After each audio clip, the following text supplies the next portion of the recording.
అదేంటది? ఆ చూపేంటి? ఎప్పుడు ఆడదాని ముఖం చూడనట్టు. ఎవరు నువ్వు నాయనా? అన్నయ్య.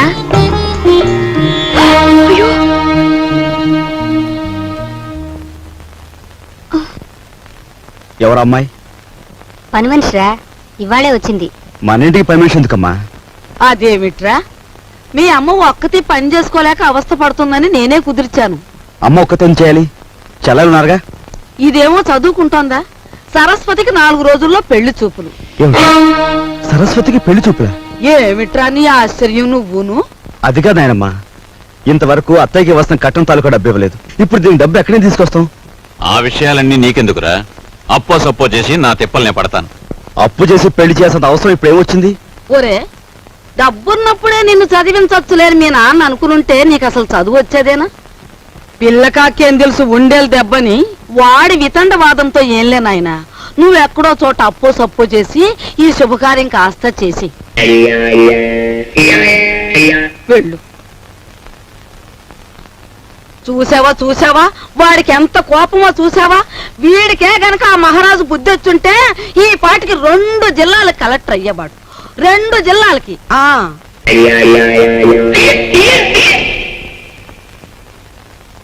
అన్నయ్య, కాఫీ. సరస్వతి, అలా కూర్చో. నీకో విషయం చెప్పానుందమ్మా, కానీ ఎలా చెప్పాలో ఏమిటో. చూడన్నయ్య, మన ఇంట్లో దేనికైనా తిరగబడి చెప్పే ధైర్యం నీకొక్కడికే ఉంది. నువ్వు చెప్పలేకపోవడం ఏమిటన్నయ్య? ఎప్పుడో పెళ్ళైన అత్తయ్యకు మనం కట్నం ఇవ్వలేకపోయాం. ఇప్పుడు నాన్న నీ పెళ్లి తలపెడుతున్నాడు. ఈ పెళ్లికి డబ్బు ఎక్కడి నుంచి తీసుకొచ్చి ఇవ్వగలడు? మరేం లేదమ్మా, నాకు పెళ్ళొద్దని నువ్వు తిరగబడాలి. అమ్మో, ఈ భయాలతోనే మనందరం నాన్నగారి బాధ్యతని పెంచేస్తున్నాం. మనం ఎదిరించి ఓ నిర్ణయం తీసుకోకపోతే అవి పరిష్కారం కావు.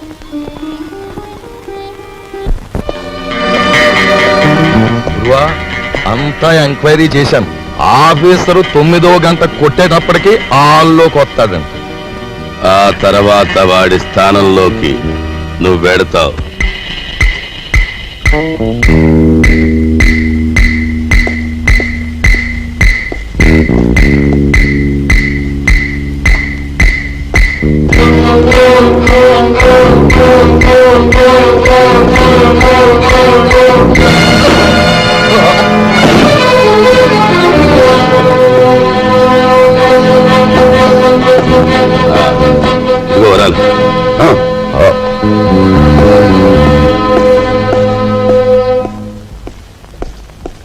Good morning sir.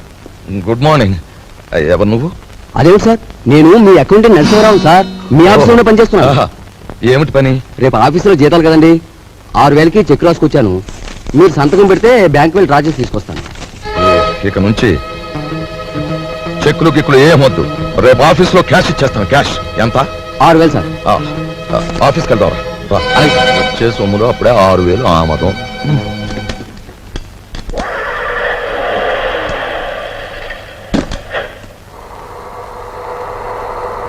వాడు మా పెద్దబ్బాయి, ఎంఏ చదివాడు. నేను నిరుద్యోగిని. మరి మీరు? నిరుద్యోగ సంఘానికి అధ్యక్షుణ్ణి. మరి ఇది ఈ పెళ్ళేంటంటారా? ఉద్యోగం లేదే పెళ్లి చేసుకోకూడదు అనుకుంటే ఫర్ అంతే, అలా ముదిరిపోవడమే. మరి మీరు? నేను ముదిరిపోవడానికే నిశ్చయించుకున్నాను. చూడు మిస్టర్. Thank you.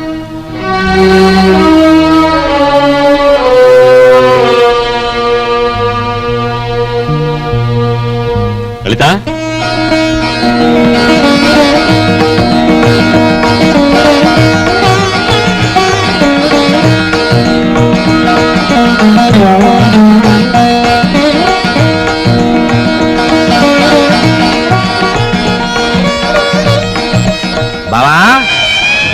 బావా ఇదేనా రావడం?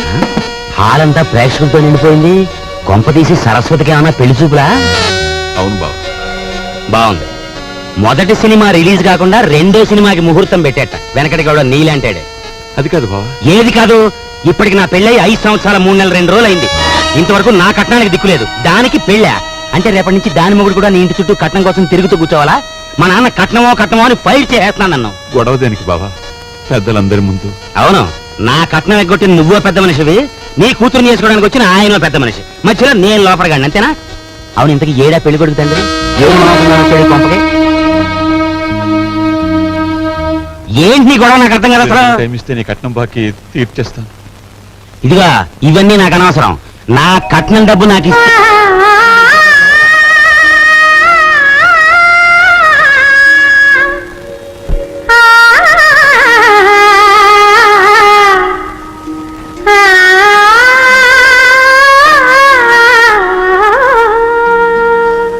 అయ్యా, మీ అమ్మాయి మాకు బాగా నచ్చింది. మేము అడిగిన కట్నం డబ్బు ఇచ్చేట్టయితే మీ అమ్మాయిని మా అబ్బాయికి చేసుకోవడానికి మాకేం అభ్యంతరం లేదు. ముందుగా డబ్బేదో ఏర్పాటు చేయండి. ఏమన్నా బాలేవారే, డబ్బు ఏర్పాటు చేసి ముందు నా బాకీ తీర్చమనండి, ఆ తర్వాతే మీ అబ్బాయి పెళ్లి. అమ్మా అయ్యా, వారు సెలవిచ్చినట్టే కానివ్వండి. నమస్కారం, పదరా. రా బావా, నా బాకీ తీరే వరకు నేను ఇక్కడి నుంచి కదలను. నీ ఇంట్లో ఏ శుభకార్యం జరగనివ్వను.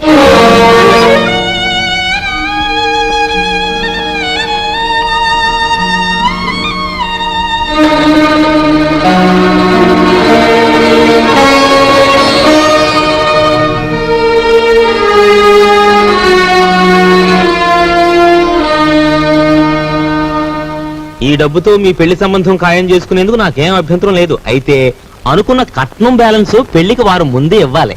ఇవ్వలేదనుకోండి, ఫట్ ఈ పెళ్లి జరగదంటాడు మా నాన్న. మిగిలిన సొమ్ము లగ్నానికి వారం ముందే ఇస్తా. శుభం. వెళ్ళి ఏర్పాట్లు చేసుకోండి. అలాగే, వస్తానండి.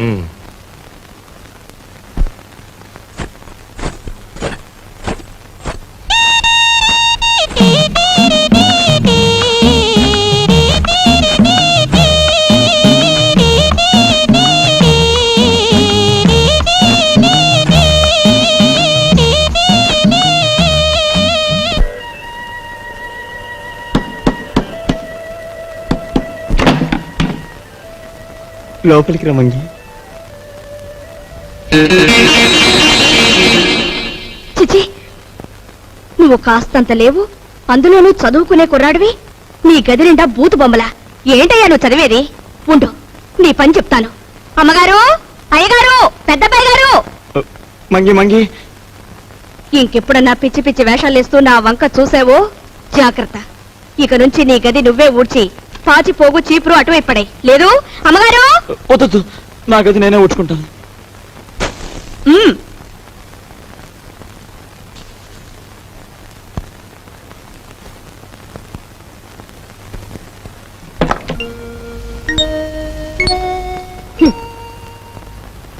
మీ నాన్నగారి గురించి ఎవరికి పడుతుందమ్మా? ఆయన్ని గురించి అహర్నిశలు ఆలోచించే నీకు నాకు తప్ప.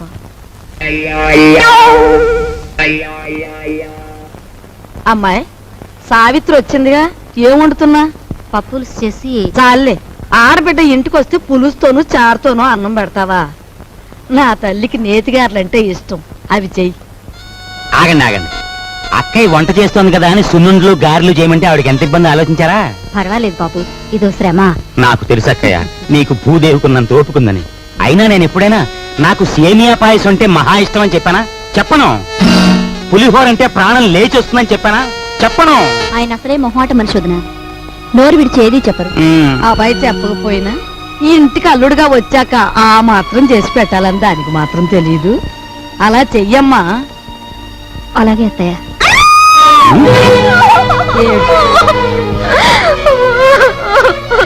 ఏమిటే, ఏమైంది? ఎందుకు ఏడుస్తున్నావు?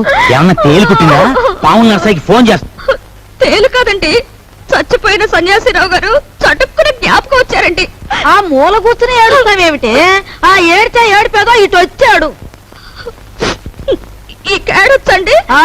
అవునన్నట్టు ఎవరో జ్ఞాపకం వచ్చి ఏడుస్తున్నావు కదా, హూ ఇస్ దట్ సన్యాసి? ఏదైనా ఫ్లాష్ బ్యాకా? ఏం బ్యాకో నాకు తెలియదు కానీ తమలాగే అతను కూడా ఒక రోజు అత్తారింటికి వచ్చాడండి. ఇంతకేం జరిగిందే? ఆయన గారు వచ్చి సరిగ్గా అయ్యగారు అడిగిన పిండి వంటలే చేయించుకొని తిన్నారండి. తింటే తినాలే, ఆ తర్వాత ఇంకా ఏం జరగాలంటే రాత్రి అయ్యేసరికి జ్వరం వచ్చిందండి. ఆ తర్వాత వాంతులండి. ఆ తర్వాత విరోచనాలండి. తీరా చూస్తే కలరా అన్నారండి. కలరానా? ఆ మర్నాడు పొద్దున ఆ బాబుగారు ధన్మని చచ్చిపోయారండి. ధన్మని చచ్చిపోయాడా? సరిగ్గా ఈయన అడిగిన పిండి వంట పిండి వంటలు వద్దు, పాడు వద్దు కానీ నీకు నమస్కారం పదండి, తల్లి, ముందే చెప్పావు. మనిషి బాగుంటే చాలేమ్మా, పిండి వంటలు లేకపోతే పోయాయి.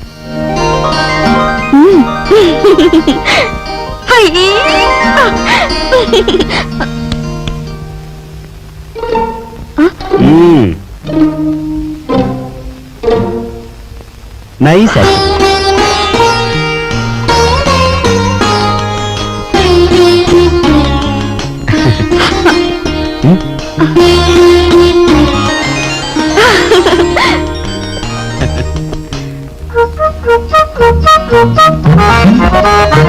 ఓయ్ ఓయ్, తొందరగా లాగించో లాగించో.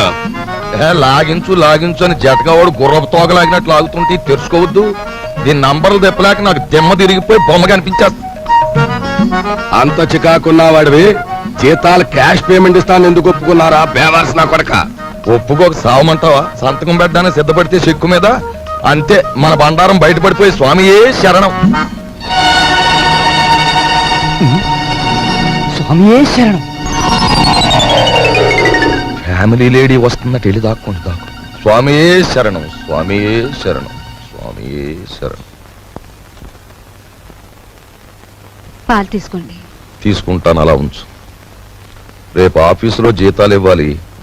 సేఫ్ లో ఒక 6,000 తీసి నా బ్రీఫ్ కేసులో ఉంచు. అదేంటండి ఎప్పుడూ లేని ఈనపెట్లో నుంచి నన్ను డబ్బు తీయమంటున్నారు? వ్రతంలో ఉన్నాను కదా, పాపిష్టి డబ్బు చేత్తో ముట్టుకోవడం ఎందుకు అని. దీని నంబర్లు నాకెప్పుడు చెప్పలేదు కదా, ఇప్పుడైనా చెప్పండి, తీసిస్తాను. ఎన్నాళ్ళు లేని డబ్బు యాతన ఇప్పుడు మాత్రం నీకెందుకు? స్వామియే శరణం. నే పూజ చేసి పడుకుంటాను, నువ్వు వెళ్ళి పడుకో. అలాగే. స్వామియే శరణం. ఆఫీసర్ గారికి ఇనపెట్టే కాదు, ఇళ్ళాలు కూడా లాసే. రే నోరు మీద వచ్చిందే ఎదవ పని మీద, అందులో మళ్ళీ విచారం ఐడియా ఒకట. ఆవిడనే కాదు, పని పిల్ల గురించి నువ్వు పల్లెత్తు మాట మాట్లాడిన పళ్ళు పిక్సి చేతులు పెట్టేస్తాను. ఓయ్ ఓయ్, పెట్టేద్దు గానీ ముందా పని చూడు. నేను చూడలేను బాబు, నంబర్లు తిప్పుతుంటే అలు చేతులు లాగేస్తున్నాయి. ఈ కుంటనా కొడుకును మొయ్యలేక నా నడుము లాగేస్తుంది. బాబా పని చూడు. సత్తే తలిపేసి నువ్వు పని చూడు. నేనా?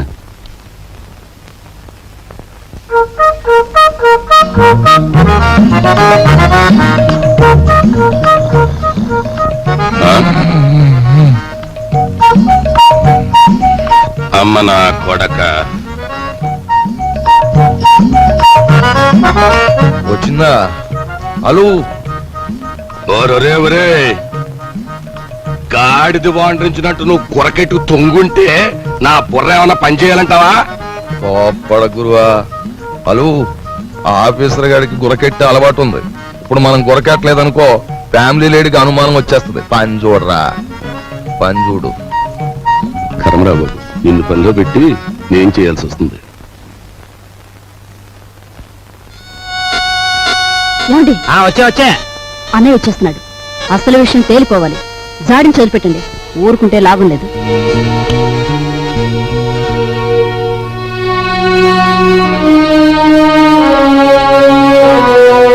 బావా, నా బాకీ తీర్చడం కోసం నువ్వు పడుతున్న బాధలు చూస్తుంటే అన్న మాట నిలబెట్టుకునేందుకు అష్టకష్టాలు పడ్డ హరిశ్చంద్రుడు జ్ఞాపకం వస్తున్నాడు నాకు.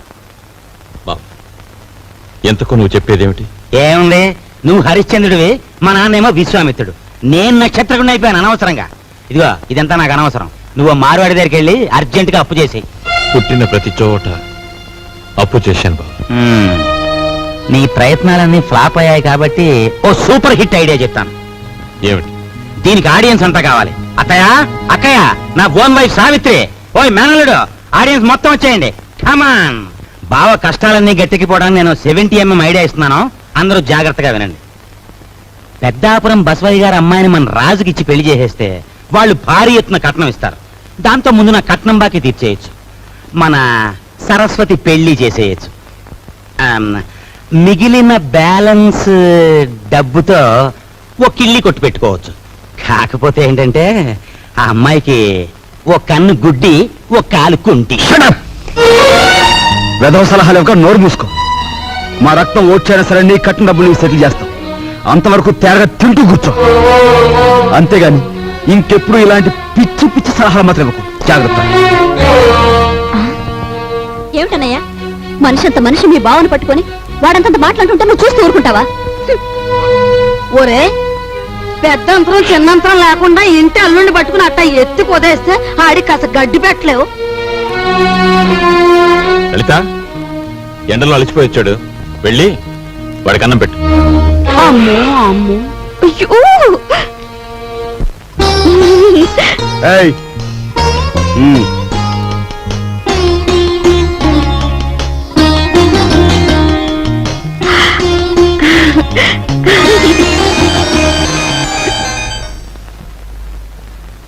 ఏమండి మీ ఎలకలతో పనే ఉందండి. వాళ్ళు ఇంత అవమానించిన తర్వాత ఇంకా ఇక్కడ ఎందుకండి? పదండి పోదాం. ఈ అవమానం నా ఒక్కడిది కాదు, ఆంధ్ర సీడెడ్ నైజాం ఏరియాల్లో అత్తవారిళ్లలో సెటిల్ అయిపోయిన అల్లుళ్ళందరిదీను. అసలు నన్ను అవమానించిన రాజుగాడు కాదే, మీ అన్నయ్య. ద్రౌపదీదేవి చీరల్ని దుశ్శాసనుడు లాగాడు, కానీ తప్పు వాడిది కాదు, వాడికి ఆర్డర్ వేసిన దుర్యోధనుడిది. మీ అన్నయ్య ఒక్క మాట కూడా మాడకుండా చూస్తూ ఊరుకుంటాడా? మీ అన్నయ్య నా కట్నం బాకీ తీర్చేసినా సరే నేను ఇక్కడి నుంచి కదలను.